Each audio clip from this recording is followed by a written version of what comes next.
Shalom, selamat pagi dan salam sehat bagi kita semua.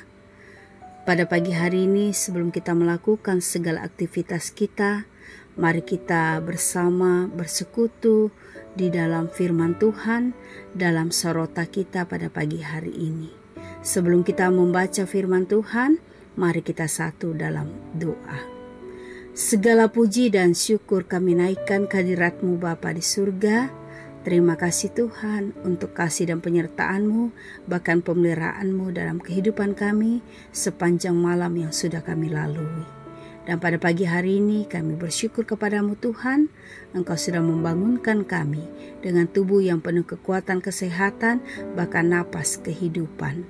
Sebelum kami melanjutkan segala aktivitas kami pada hari ini, kami rindu Tuhan bersekutu di dalam firman-Mu. Karena itu Tuhan, Engkau buka hati dan pikiran kami saat ini, terangilah kami dengan kuasa Roh Kudus-Mu. Biarlah firman-Mu yang kami baca, firman-Mu yang kami dengarkan saat ini, itulah yang senantiasa menjadi penuntun dan pedoman dalam kehidupan kami. Terima kasih Tuhan, inilah doa syukur kami. Dalam anak-Mu Yesus Kristus kami berdoa. Amin. Jemaat yang kekasih dalam Yesus Kristus, pembacaan firman Tuhan pada pagi hari ini terambil dalam kitab 1 Petrus pasalnya yang keempat, ayatnya yang ke-7 hingga ayatnya yang ke-19. 1 Petrus pasal 4 ayat 7 hingga ayatnya yang ke-19. Demikian firman Tuhan. Hidup orang Kristen. Kesudahan segala sesuatu sudah dekat. Karena itu, kuasailah dirimu dan jadilah tenang supaya kamu dapat berdoa. Tetapi yang terutama, kasihilah sungguh-sungguh seorang akan yang lain, sebab kasih menutupi banyak sekali dosa. Berilah tumpangan seorang akan yang lain dengan tidak bersungut-sungut. Layanilah seorang akan yang lain sesuai dengan karunia yang telah diperoleh tiap-tiap orang sebagai pengurus yang baik dari kasih karunia Allah. Jika ada orang yang berbicara, baiklah ia berbicara sebagai orang yang menyampaikan firman Allah. Jika ada orang yang melayani, baiklah ia melakukannya dengan kekuatan yang dianugerahkan Allah, supaya Allah dimuliakan dalam segala sesuatu karena Yesus Kristus. Ialah yang mempunyai kemuliaan dan kuasa sampai selama-lamanya. Amin. Saudara-saudara yang kekasih, janganlah kamu heran akan nyala api siksaan yang datang kepadamu sebagai ujian, seolah-olah ada sesuatu yang luar biasa menjadi atas kamu. Sebaliknya, bersukacitalah sesuai dengan bagian yang kamu dapat dalam penderitaan Kristus, supaya kamu juga boleh bergembira dan bersukacita pada waktu ia menyatakan kemuliaannya. Berbahagialah kamu jika kamu dinista karena nama Kristus, sebab roh kemuliaan, yaitu roh Allah, ada padamu. Janganlah ada di antara kamu yang harus menderita sebagai pembunuh, atau pencuri, atau penjahat, atau pengacau. Tetapi jika ia menderita sebagai orang Kristen, maka janganlah ia malu, melainkan hendaklah ia memuliakan Allah dalam nama Kristus itu. Karena sekarang telah tiba saatnya penghakiman dimulai, dan pada rumah Allah sendiri yang harus pertama-tama dihakimi. Dan jika penghakiman itu dimulai pada kita, bagaimanakah kesudahannya dengan mereka yang tidak percaya pada Injil Allah? Dan jika orang benar hampir-hampir tidak diselamatkan, apakah yang akan terjadi dengan orang fasik dan orang berdosa? Karena itu, baiklah juga mereka yang harus menderita karena kehendak Allah, menyerahkan jiwanya dengan selalu berbuat baik kepada Pencipta yang setia. Demikianlah pembacaan firman Tuhan pada pagi hari ini. Yang dikatakan berbahagia adalah kita yang mendengarkan firman Tuhan serta melakukannya dalam hidup kita hari lepas hari. Amin.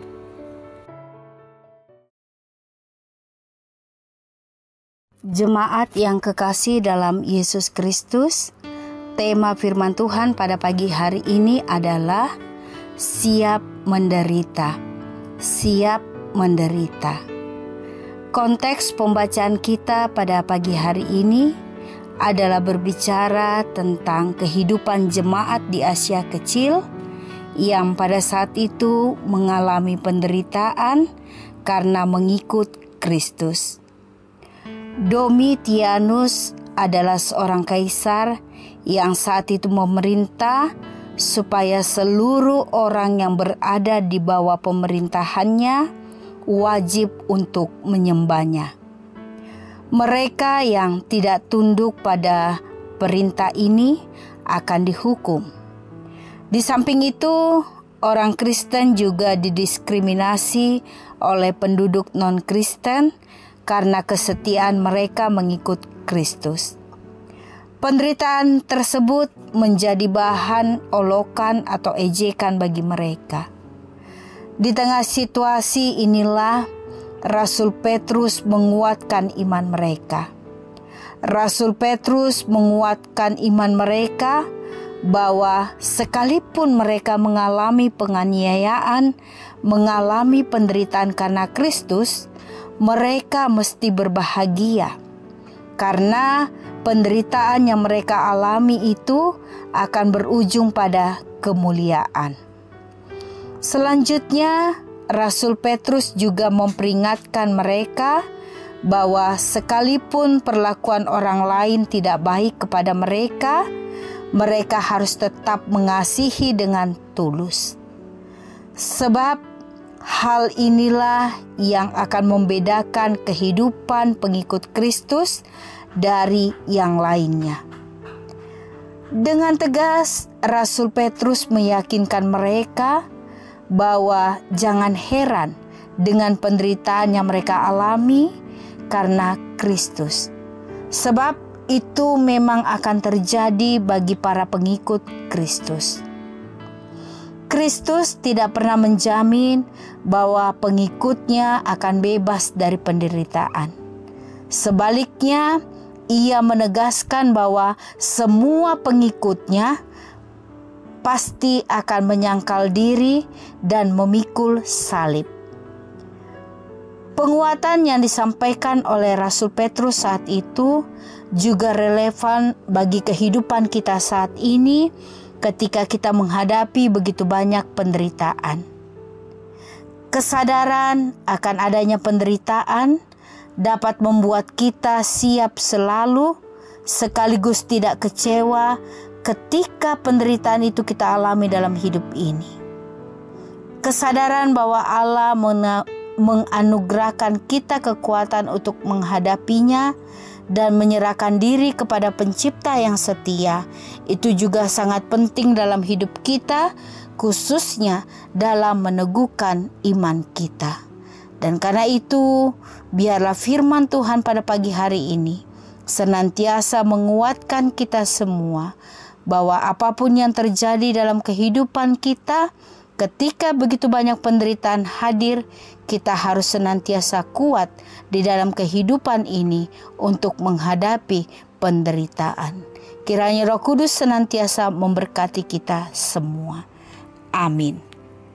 Mari kita satu dalam doa syukur.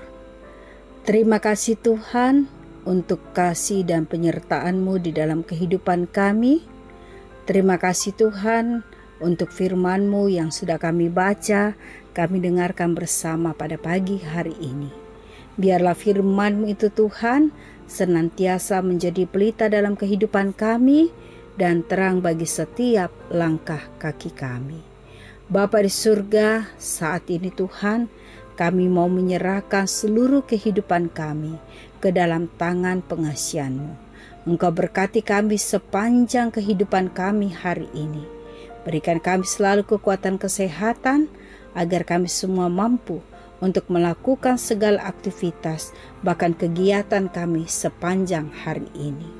Bapa di surga, di dalam doa syukur kami pada pagi hari ini, kami juga berdoa bagi saudara-saudara kami yang saat ini sedang bergumul dalam keadaan sakit oleh karena penyakit yang mereka derita dalam kehidupan mereka, baik yang dirawat di rumah, yang sedang berobat jalan, maupun yang dirawat di rumah sakit. Tuhan datang dalam kehidupan mereka semua. Tuhan jamah mereka satu persatu, dan biarlah oleh bilur-bilur-Mu mereka semua dapat memperoleh kekuatan kesembuhan yang semuanya itu berasal dari Tuhan. Berkati makanan, minuman, bahkan obat-obatan yang mereka makan Tuhan. Biarlah melalui itu semua Tuhan, itulah yang membawa kesembuhan bagi tubuh jasmani mereka.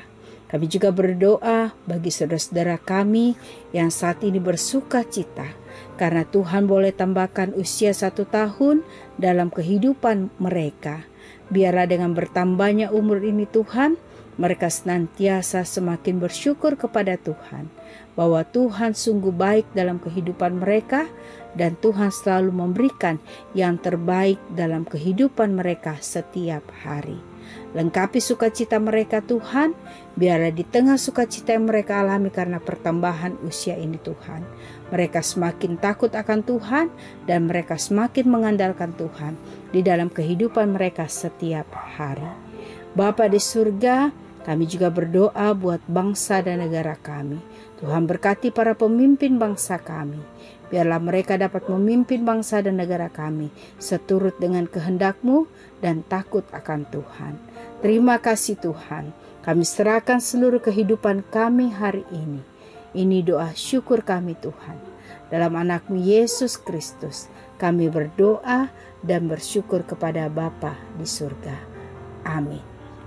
Demikianlah sarota kita pada pagi hari ini. Selamat beraktivitas. Tuhan Yesus memberkati.